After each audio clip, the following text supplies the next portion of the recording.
نحمده ونصلي على رسوله الكريم أما بعد أعوذ بالله من الشيطان الرجيم بسم الله الرحمن الرحيم وأن هذا صراطي مستقيما فاتبعوه ولا تتبعوا السبل فتفرق بكم عن سبيله ذلكم وصاكم به لعلكم تتقون۔ اللہ تبارک و تعالی نے پیغمبر کی زبان مبارک سے یہ الفاظ ادا کروائے، وَأَنَّ هَذَا صِرَاطِي مُسْتَقِيمًا، یقیناً یہ میرا راستہ سیدھا ہے، فَاتَّبِعُوهُ، تم اس کی پیروی کرو، وَلَا تَتَّبِعُوا السُّبُلَ، اور اس میرے راستے کو چھوڑ کر دوسرے راستوں کی پیروی مت کرو، فَتَفَرَّقَ بِكُمْ عَنْ سَبِيلِهِ، اگر تم دوسرے راستوں کی پیروی کرو گے تو میرے اس راستے سے جو سیدھا راستہ ہے اللہ کا بتلایا ہوا، اس سے تم جدا ہو جاؤ گے، الگ الگ ہو جاؤ گے۔ ذالکم وصاکم بہ، یہ وہ چیز ہے جس کی اللہ تعالیٰ تمہیں تاکید فرماتا ہے تاکہ تم متقی اور پرہیزگار بن جاؤ، تم جہنم کی آگ سے بچ جاؤ۔ قرآن مجید کی اس آیت کی تفسیر میں حدیث میں وضاحت آتی ہے کہ رسول اللہ صلی اللہ علیہ وسلم نے ایک سیدھا خط کھینچا اور فرمایا ھذا سبیل اللہ، یہ اللہ کا راستہ ہے، اور پھر اس کی دائیں جانب اور بائیں جانب بھی آپ نے لکیریں کھینچی، اور بعض روایات میں آتا ہے کہ آپ نے ایک جانب کھینچی لکیریں اور دو لکیریں آپ نے دو جانب کھینچی، اور ان خطوط کے بارے میں، ان لکیروں کے بارے میں آپ نے فرمایا یہ اس سبیل اللہ سے ہٹ کر یہ راستے ہیں، اور یہ وہ راستے ہیں کہ ان میں سے ہر ایک راستے پر شیطان بیٹھا ہوا ہے جو اپنی طرف لوگوں کو بلاتا ہے۔ اور پھر قرآن مجید کی اسی آیت کی آپ نے تلاوت فرمائی کہ یہ میرا سیدھا راستہ ہے، اسی کی تم پیروی کرو اور اس راستے سے ادھر ادھر دوسرے راستوں کی طرف انحراف مت کرو۔ تو اس سے معلوم ہوا کہ حق کا راستہ اور پیغمبر کا راستہ اور اللہ کا بتلایا ہوا وہ راستہ جس کی طرف رہنمائی اللہ نے اپنے پیغمبر کی وہ صرف ایک ہی راستہ ہے، دو یا تین یا چار یا پانچ نہیں ہے، اور یہ ہو بھی نہیں سکتا کہ حق کے علاوہ دوسرے راستے وہ بھی حق ہوں۔ قرآن تو کہتا ہے فَمَاذَا بَعْدَ الْحَقِّ إِلَّا الضَّلَالُ،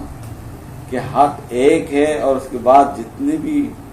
راستے ہیں، جتنے بھی طریقے ہیں، جتنی بھی چیزیں ہیں وہ سب گمراہی ہیں۔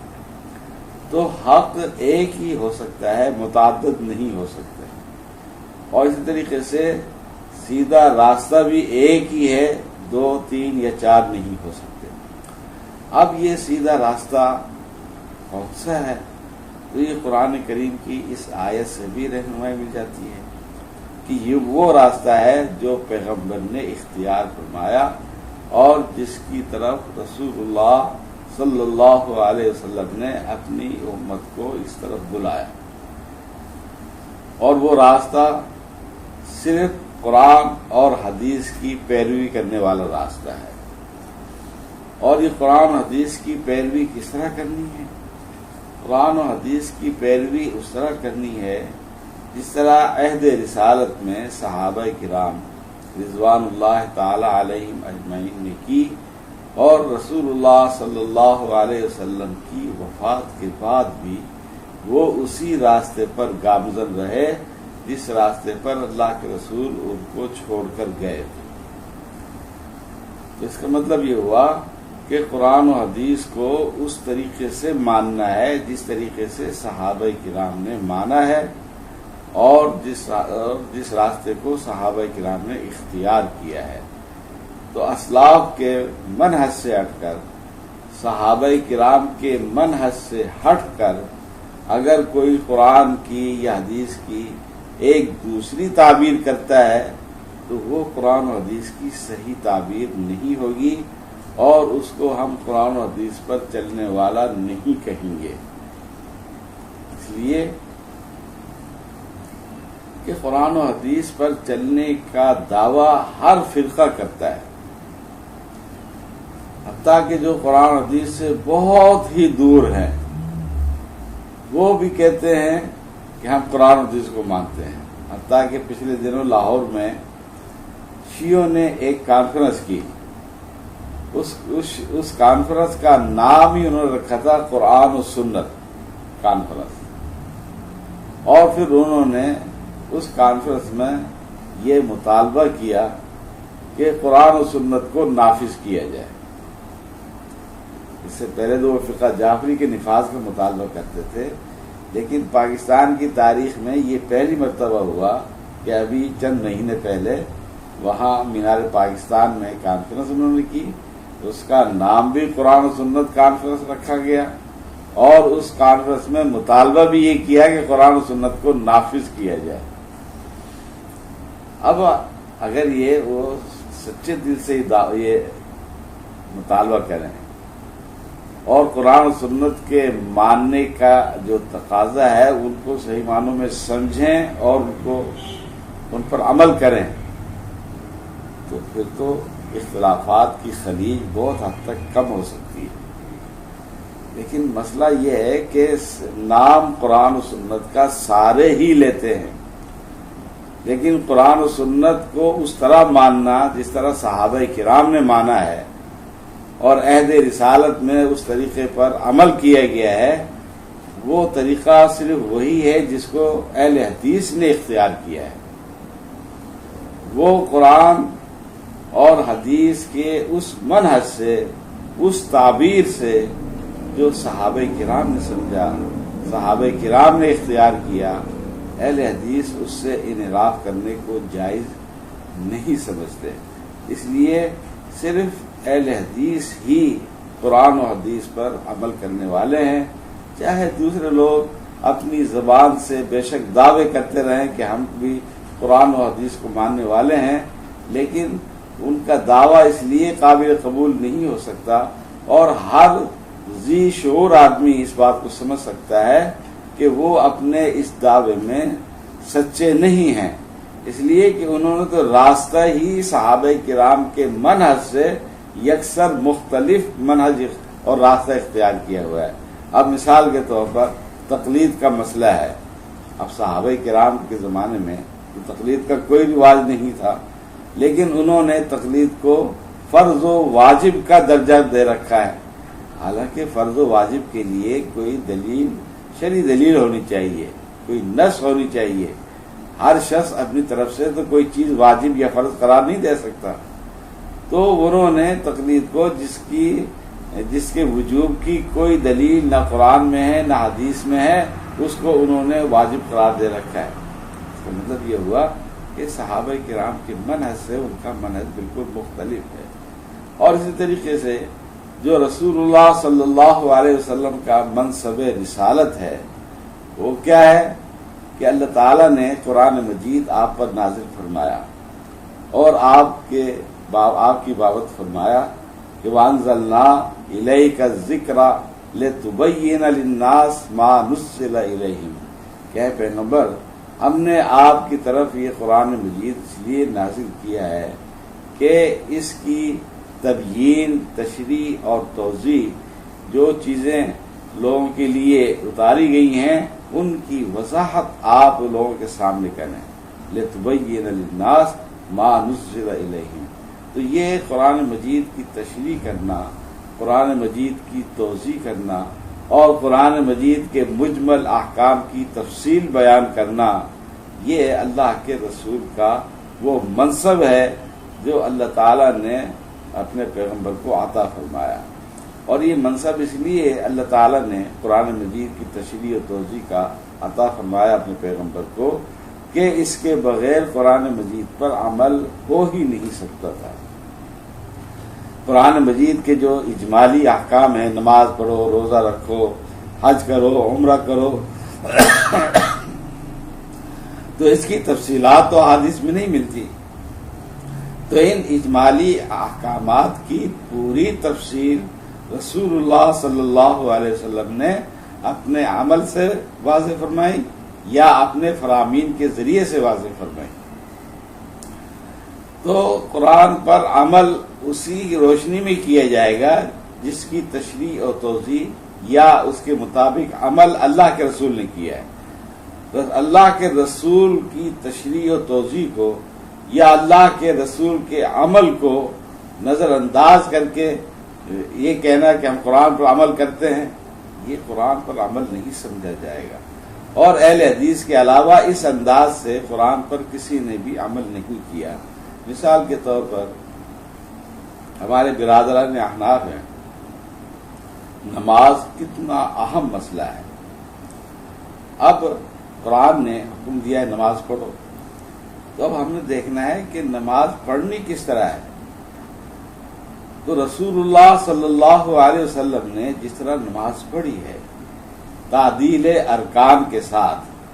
تعدیل ارکان کا مطلب ہوتا ہے کہ نماز کے ہر رکن کو اطمینان کے ساتھ ادا کرنا، قیام بھی اطمینان کے ساتھ کرنا، رکوع بھی اطمینان کے ساتھ کرنا، رکوع کے بعد قوما کھڑے ہونا، وہ بھی اطمینان کے ساتھ کھڑے ہو کر دعائیں پڑھنا، پھر سجدہ کرنا اطمینان کے ساتھ، پھر سجدہ کر کے بیٹھ جانا اور دعا پڑھنا، پھر اس کے بعد دوسرا سجدہ کرنا اطمینان کے ساتھ۔ یہ سارے کام رسول اللہ صلی اللہ علیہ وسلم نے نہایت اطمینان کے ساتھ نماز پڑھ کر اپنی امت کو بتلایا کہ یہ ہے نماز کا صحیح طریقہ۔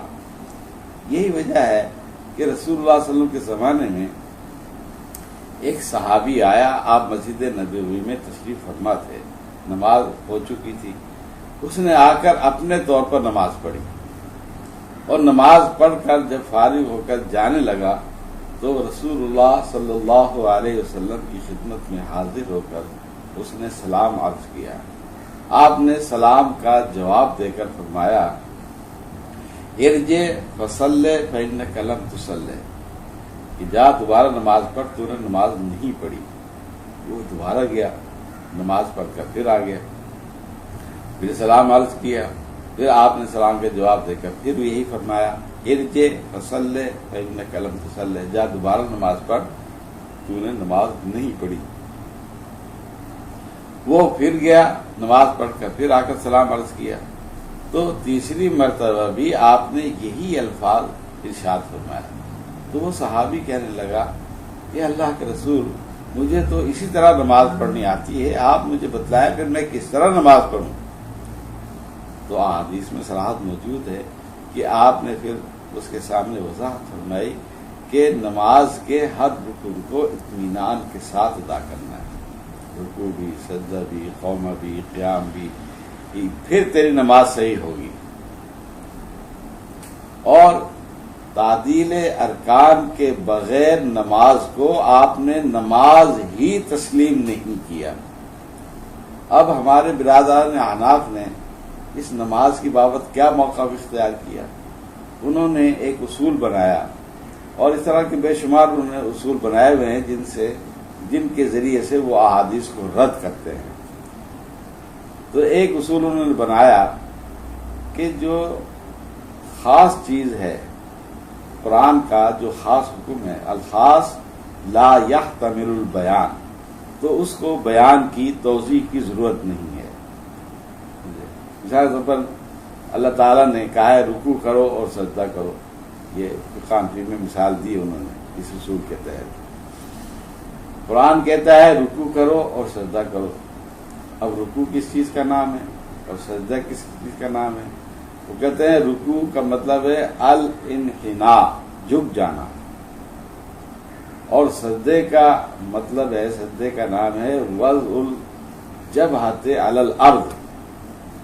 پیشانی کا زمین پر رکھ دینا۔ تو رکوع کا معنی ہے جھکنا اور سجدے کا معنی ہے پیشانی زمین پر رکھ دینا۔ تو اگر ایک شخص نماز پڑھتا ہے اور وہ رکوع اس طرح کرتا ہے کہ جھکتے ہی فوراً سر اٹھا لیتا ہے تو وہ کہتے ہیں کہ رکوع ہو گیا، اور اس طریقے سے زمین پر اپنی پیشانی ٹکاتے ہی اٹھا لیتا ہے تو یہ سجدہ ہو گیا۔ اب اہل حدیث ان کو کہتے ہیں کہ یہ تو غلط ہے، اس طرح تو نہ رکوع ہوتا ہے نہ سجدہ ہوتا ہے۔ کیوں کہ اللہ کے رسول نے اس طرح نہیں کیا، اللہ کے رسول نے تو اطمینان کے ساتھ رکوع بھی کیا ہے، اطمینان کے ساتھ سجدہ بھی کیا ہے۔ تو نماز تو وہی ہے جو رسول اللہ صلی اللہ علیہ وسلم کے بتلائے ہوئے طریقے کے مطابق یا آپ کے اختیار کردہ طریقے کے مطابق پڑھی جائے گی۔ تو وہ کہتے ہیں کہ نہیں، قرآن نے تو صرف کہا کہ رکوع کرو اور سجدہ کرو، تو اس کو مزید وضاحت کی ضرورت نہیں ہے۔ اللہ کا یہ حکم جو ہے یہ خاص حکم ہے، اور اس کا لغوی معنی جو ہے جھک جانا ہے، زمین پر پیشانی رکھ دینا ہے۔ اب اس میں یہ کہنا کہ اطمینان کے ساتھ رکوع کیا جائے، اطمینان کے ساتھ سجدہ کیا جائے، تو وہ کہتے ہیں نعوذ باللہ یہ قرآن کریم پر زیادتی ہے۔ یعنی قرآن کی عظمت کے نام پر حدیث رسول کا انکار کر کے انہوں نے نماز کا بیڑا غرق کر دیا ہے۔ یہی وجہ ہے کہ آپ دیکھیں کہ وہ لوگ کس طرح نمازیں پڑھتے ہیں، وہ اٹھک بیٹھک کے انداز میں نمازیں پڑھتے ہیں۔ تو یہ فقہائے احناف کی فقہی موشگافیوں کا نتیجہ ہے، جس کی وجہ سے یہ نماز کا بیڑا غرق ہوا ہے۔ نماز جیسے اہم فریضے کو جس طرح رسول اللہ نے پڑھا ہے اور صحابہ کرام نے پڑھا ہے، یہ آج کل سوائے اہل حدیث مساجد کے کسی جگہ بھی آپ کو نماز اس طریقے سے پڑھتا ہوا کوئی نظر نہیں آئے گا۔ تو انہوں نے گویا قرآن کریم کا نام لے کر حدیث رسول کا اور رسول صلی اللہ علیہ وسلم کے عمل کا انکار کر دیا، اور کہا کہ اطمینان کو ضروری قرار دینا نماز کے لیے یہ قرآن کریم پر زیادتی ہے، اس لیے یہ ہم زیادتی قرآن کریم پر نہیں کرنے دیں گے۔ اس کا نام قرآن کریم پر زیادتی رکھا ہے، حالانکہ یہ قرآن کریم پر زیادتی نہیں ہے، یہ قرآن کریم کی وہ توضیح و تشریح ہے جو منصب اللہ تعالیٰ نے آپ کو عطا فرمایا ہے۔ وَأَنزَلْنَا إِلَيْكَ الذِّكْرَ لِتُبَيِّنَ لِلنَّاسِ مَا نُزِّلَ إِلَيْهِمْ۔ یہ قرآن مجید کی تشریح ہے، توضیح ہے کہ نماز کا حکم جو اللہ نے دیا ہے قرآن مجید میں، تو یہ نماز کس طرح پڑھنی ہے۔ تو جس طرح اللہ کے رسول نے نماز کی بابت دوسری چیزیں بیان فرمائی ہیں کہ دن میں 5 مرتبہ نماز پڑھنی ہے، اور فجر میں اتنی رکعتیں پڑھنی ہیں، ظہر میں اتنی پڑھنی ہے، عصر میں اتنی پڑھنی ہے، مغرب میں اتنی پڑھنی ہے، عشاء میں اتنی پڑھنی ہے، اور ان میں یہ چیزیں پڑھنی ہیں۔ تو یہ ساری تفصیلات جس طرح اللہ کے رسول نے بیان فرمائی ہیں، تو اسی طریقے سے نماز پڑھنے کا بھی جو طریقہ اللہ کے پیغمبر نے اختیار کیا ہے، اور نماز پڑھنے کے لیے اطمینان اور اعتدال کو جس طرح آپ نے اپنے قول کے ذریعے سے بھی ضروری قرار دیا ہے، عمل کے ذریعے سے بھی اور اپنے فرامین کے ذریعے سے بھی، تو یہ قرآن پر زیادتی نہیں ہے، یہ قرآن کی وہ توضیح و تشریح ہے جو اللہ تعالیٰ نے آپ کے ذمہ لگائی تھی۔ تو یہ اس کا مطلب یہ ہوا کہ قرآن کو ماننے کا وہ دعویٰ تو انہوں نے کیا، لیکن قرآن کو اس طرح انہوں نے مانا نہیں۔ حدیث رسول کو ماننے کا دعویٰ کیا، لیکن اس طرح انہوں نے مانا نہیں جس طرح کے ماننے کا حق ہے، اور یہ حق صرف اہل حدیث ادا کرتے ہیں۔ تو اہل حدیث نے کہا کہ جب قرآن نے کہا رکوع کرو سجدہ کرو، تو اب ہم نے رکوع اور سجدہ کس طرح کرنا ہے؟ ہم نے اللہ کے پیغمبر کو دیکھنا ہے، اللہ کے پیغمبر کے طریقے کو دیکھنا ہے، اللہ کے پیغمبر کے فرامین کو دیکھنا ہے کہ آپ نے اس کی کیا توضیح فرمائی ہے کہ رکوع کس طرح کرنا ہے، سجدہ کس طرح کرنا ہے۔ تو جب تک اس طرح رکوع نہیں ہوگا اطمینان کے ساتھ، جب تک اس طرح سجدہ نہیں ہوگا اطمینان کے ساتھ جس طرح کہ اللہ کے رسول نے کیا ہے یا اس کی بابت آپ نے تاکید فرمائی ہے، اس وقت تک نہ رکوع صحیح ہوگا، نہ سجدہ صحیح ہوگا، نہ نماز صحیح ہوگی۔ اسی طریقے سے قرآن مجید کی آیت ہے، قرآن مجید کے نزول کی بابت اللہ نے فرمایا قل بفضل اللہ وبرحمتہ فبذالک فلیفرحوا، کہ تم اللہ تعالیٰ کے فضل اور اس کی رحمت کے ساتھ خوش ہو جاؤ، فلیفرحوا هو خیر مما یجمعون، یہ ان تمام چیزوں سے بہتر ہے جو تم جمع کرتے ہو، یعنی دنیا کا مال دولت جو جمع کرتے ہو، تو اس کے مقابلے میں اللہ تبارک و تعالیٰ نے یہ قرآن مجید جو تم پر نازل کیا ہے، یہ اللہ کا فضل ہے، اللہ کی رحمت ہے، اس پر تم خوش ہو جاؤ۔ اب یہ ایک تو قرآن مجید کے نزول کے بارے میں ہے، اور دوسرا یہ ہے کہ خوش ہونے کا مطلب یہی ہے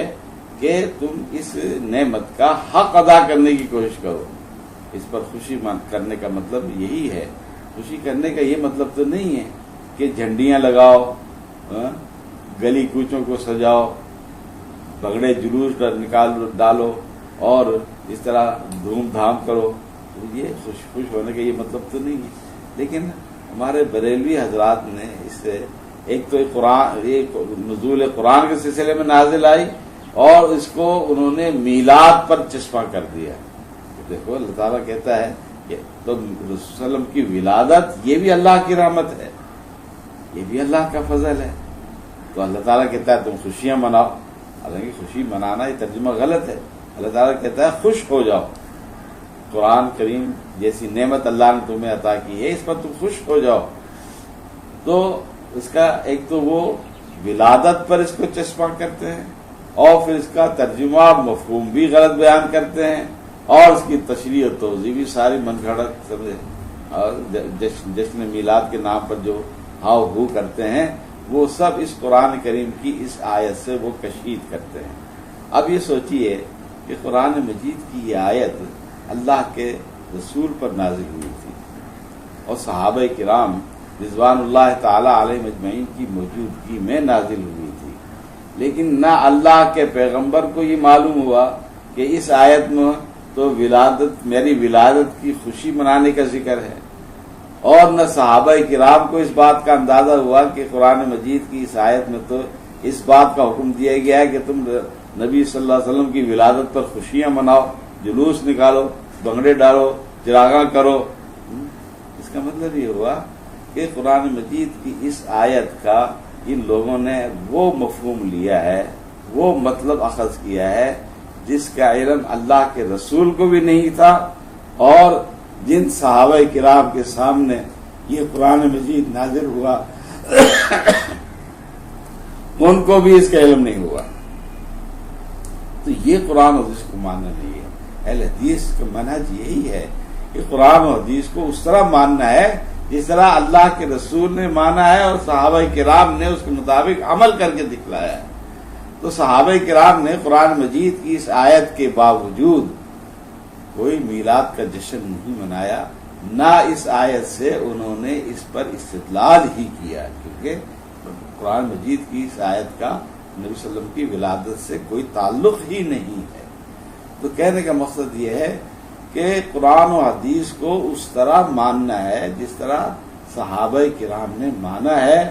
اس منہج سے ہٹ کر اگر کوئی قرآن کی یا حدیث کی کوئی تعبیر کرے گا تو وہ تعبیر سراسر گمراہی ہوگی۔ حق وہی ہے جو جس طرح اللہ کے رسول نے اس کی بابت وضاحت فرمائی ہے، اور صحابہ کرام رضوان اللہ تعالی علیہ مجمعین نے اس پر عمل کیا ہے۔ اس کی ایک اور مثال آپ دیکھیے کہ صحابہ کرام رضوان اللہ تعالی علیہ مجمعین کے دور میں ایک مسجد میں کچھ لوگ جمع ہو کر ایک حلقہ بنا کر اللہ کا ذکر کر رہے تھے۔ ان میں ایک شخص وہ جو حلقے کے لوگ تھے ان کو کہتا کہ بھئی تم 100 مرتبہ سبحان اللہ کہو۔ وہ 100 مرتبہ سبحان اللہ کہتے، وہ کہتا 100 مرتبہ الحمدللہ کہو، وہ 100 مرتبہ الحمدللہ کہتے، وہ کہتا 100 مرتبہ اللہ اکبر کہو، وہ 100 مرتبہ اللہ اکبر کہتے، یعنی اجتماعی طور پر حلقہ ذکر قائم کر کے۔ اب یہ طریقہ ظاہر بات ہے بالکل نیا طریقہ تھا۔ ایک صحابی کا ادھر سے گزر ہوا تو انہوں نے دیکھا کہ یہ عجیب منظر ہے رسول اللہ صلی اللہ علیہ وسلم کے زمانے میں تو ہم نے کبھی اس طرح اجتماعی ذکر نہیں کیا، اس طرح حلقہ بنا کے ذکر نہیں کیا، اور ایک شخص کے کہنے پر اس طرح اجتماعی طور پر اللہ کا ذکر نہیں کیا. تو ان کو یہ طریقہ بڑا عجیب سا لگا کہ یہ عجیب طریقہ انہوں نے ایجاد کیا. وہ ایک دوسرے صحابی کے پاس گئے اور ان سے جا کر کہا کہ آپ ذرا میرے ساتھ چل کر مسجد میں آئیں اور وہاں دیکھیں کہ وہاں کیا منظر اللہ کے ذکر کے لیے لوگوں نے قائم کیا ہوا ہے. چنانچہ وہ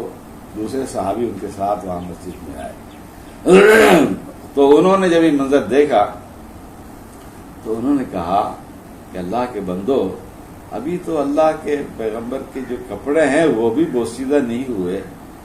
جو برتن آپ استعمال کرتے تھے وہ بھی ابھی تک ٹوٹے نہیں ہیں، تو تم نے اس پیغمبر کے دین میں اس طرح نئی نئی چیزیں ایجاد کرنی شروع کر دی ہیں. یعنی انہوں نے ان پر برہمی کا اظہار کیا، حالانکہ وہ اللہ کا ذکر کر رہے تھے، لیکن اللہ کا ذکر کس طرح کر رہے تھے؟ اس طریقے سے کر رہے تھے جو اللہ کے رسول نے اختیار نہیں کیا تھا. تو اس کو انہوں نے بدعت سے تعبیر کیا اور اس پر برہمی کا اظہار کیا. تو کہنے کا مقصد یہ ہے کہ اہل حدیث کا منہج یہ ہے کہ اللہ رسول کے احکامات سے اور اللہ رسول کے عمل سے، اللہ رسول کے واضح احکامات سے کسی طریقے سے بھی انحراف نہیں ہونا چاہیے، اور اس کے لیے صحابہ کرام کے منہج کو، طریقے کو سامنے رکھنا چاہیے کہ صحابہ کرام نے ان آیات کا کیا مفہوم سمجھا اور ان کو کس طرح عمل میں لائے، اور اللہ کے رسول کی بتلائی باتوں پر انہوں نے کس طرح عمل کیا. تو قرآن میں بھی حالانکہ ذکر ہے کہ تم کثرت سے اللہ کا ذکر کرو، یا ایھا الذین آمنوا اذکروا اللہ ذکرا کثیرا وسبحوہ بکرۃ واصیلا. تو اللہ تعالیٰ نے بھی اہل ایمان کو کثرت کے ساتھ اپنا ذکر کرنے کا حکم دیا ہے، اور اللہ کے رسول نے بھی ان چیزوں کی تاکید فرمائی ہے اور فضائل بھی بیان فرمایا ذکر کے. لیکن اس کے باوجود چونکہ اللہ کے رسول نے اس طرح خود ساخت، جو بعد کے لوگوں نے اجتماعی ذکر کے طریقے ایجاد کیے، اللہ کے رسول نے وہ اختیار نہیں فرمایا، اور اللہ کے رسول کے زمانے میں صحابہ کرام نے بھی ایسے طریقوں کو اختیار نہیں کیا. تو باوجود اس بات کے کہ یہ لوگ اللہ کا ذکر ہی کرتے ہیں، لیکن پھر بھی صحابہ نے اس کو بدعت سے تعبیر کیا. اس کا مطلب یہ ہوا کہ صحابہ کرام کے منہج سے ہٹ کر کسی طریقے سے بھی قرآن و حدیث پر عمل نہیں کیا جا سکتا. وہ لاکھ دعویٰ کریں ہم کہ ہم قرآن و حدیث کو مانتے ہیں، لیکن ان کا قرآن و حدیث کو ماننا صرف زبان کی حد تک ہے. عمل کے لحاظ سے وہ قرآن و حدیث کو نہیں مانتے، بلکہ اپنے من مانے طریقے سے قرآن و حدیث پر عمل کرنے کی کوشش کرتے ہیں. اس طرح میں نے نماز کی بھی مثال دی کہ یہ جو ہمارے حنفی حضرات نماز پڑھتے ہیں، اب آپ دیکھیں نا، ان میں آپ کو کوئی بھی اطمینان کے ساتھ نماز پڑھنے والا نہیں ملے گا. یہ نماز کا بیڑا کر کس نے کیا ہے؟ یہ فقہ حنفی کے جو فقہاء ہیں ان کی فقہی بوشگافیوں نے نماز کا بیڑا غرق کیا ہے.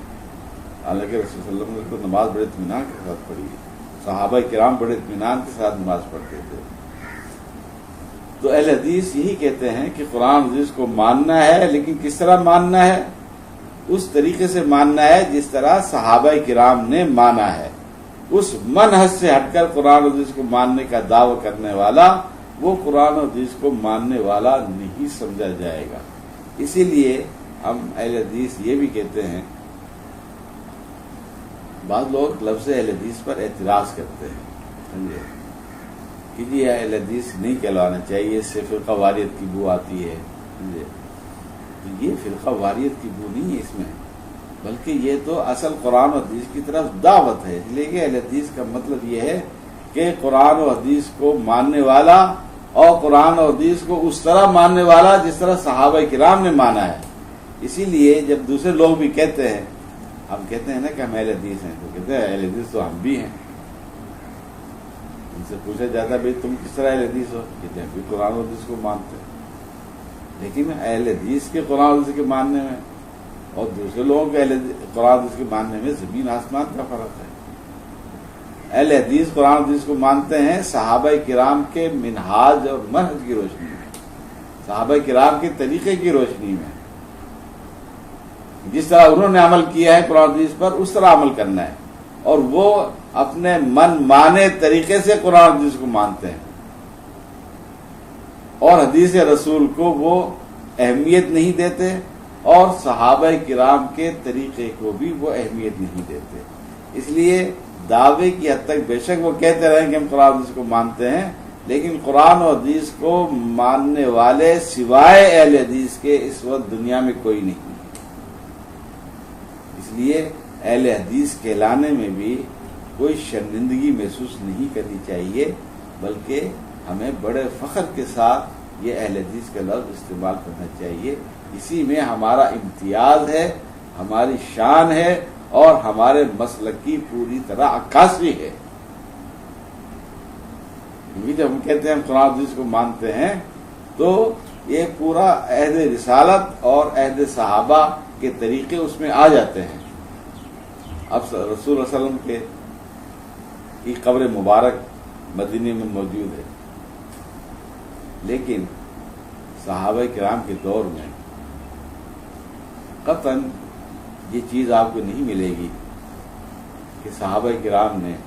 آپ کی قبر مبارک کو غسل دیا ہو، غلاف چڑھایا ہو، عرس منایا ہو، آپ کی قبر پر جا کر استغاثہ استمداد کیا ہو، کہیں بھی یہ چیز نظر نہیں آتی۔ اب یہ قرآن حدیث کے ماننے کا دعویٰ کرنے والے یہ اپنے جھوٹے سچے پیروں فقیروں کی قبروں کے ساتھ سارا کچھ کرتے ہیں۔ یہ کون سا اسلام ہے؟ یہ کون سا قرآن حدیث پر عمل کرنا ہوا؟ تو یہ سوائے اہل حدیث کے الحمدللہ قرآن حدیث پر عمل کرنے والے کوئی نہیں ہے۔ اسی میں اہل حدیث کا امتیاز ہے، اسی میں اہل حدیث کی شان ہے، اور یہی مسلک اہل حدیث ہے کہ کسی کو نہیں دیکھنا، کسی امام کو نہیں دیکھنا، کسی دور کے لوگوں کی باتوں کو نہیں دیکھنا، صرف نظر ہماری عہد رسالت پر رہنی ہے، رسول اللہ صلی اللہ علیہ وسلم کے عمل پر رہنی ہے، رسول اللہ صلی اللہ علیہ وسلم کے فرامین پر رہنی ہے، اور اس طریقے پر رہنی ہے جس طریقے کو صحابہ کرام نے اللہ رسول کی باتوں کو ماننے کے لیے اختیار فرمایا، اور یہی ہے مسلک اہل حدیث ہے۔ دوسرے لوگ جو کہ اس سے منحرف ہیں، اور رسول اللہ صلی اللہ علیہ وسلم کی جو حدیث پہلے بتلائی گئی ہے وہ اس سبیل اللہ کا جو ایک راستہ ہے، صراط مستقیم ہے، جس کو اللہ تعالیٰ نے صراط مستقیم سے تعبیر کیا ہے، اور لفظ واحد سے کا استعمال کیا ہے کہ ان ھذا صراطی مستقیما، یہ میرا راستہ سیدھا ہے۔ تو یہ ایک ہی راستے کی بابت فرمایا، دوسرے راستے کی نشاندہی نہیں کی۔ تو راستہ حق کا صرف ایک ہی ہے، اور ایک ہی ہو سکتا ہے، حق ایک ہی ہے، ایک ہی ہو سکتا ہے، نہ صحیح راستے ایک سے زیادہ ہو سکتے ہیں اور نہ حق ایک سے زیادہ ہو سکتا ہے۔ اور حق اور سیدھا راستہ وہ کیا ہے؟ وہ صراط مستقیم کیا ہے جس کی بابت اللہ کے رسول نے فرمایا ہے، اور اس کو ایک مثال دے کر بھی، خطوط کھینچ کر بھی، لکیریں کھینچ کر بھی آپ اس کو واضح فرمایا۔ وہ وہی طریقہ ہے، وہی راستہ ہے جو اللہ کے رسول نے اختیار فرمایا، اور صحابہ کرام نے اس کی صحیح معنوں میں پیروی کی۔ انہوں نے اس راستے سے ذرا بھی ادھر ادھر انحراف نہیں کیا۔ یہی سیدھا مسلک اہل حدیث ہے۔ چونکہ دوسرے لوگ اس چیز کو نہیں مانتے، اس لیے ان کا قرآن حدیث کا ماننے کا دعویٰ بھی وہ غیر صحیح ہے، اور قرآن حدیث کے ماننے کا دعویٰ جو اہل حدیث کرتے ہیں، اس دعوے میں صرف وہی سچ ہے، وہی حق پر ہے۔ یہ مختصر طور پر مسلک اہل حدیث کی وضاحت ہے۔ اللہ تعالی ہمیں اس کے مطابق چلنے کی اور اسی کے مطابق اپنی پوری زندگی کو اپنانے کی توفیق عطا فرمائے۔ وآخر دعوانا الحمد للہ رب العالمین۔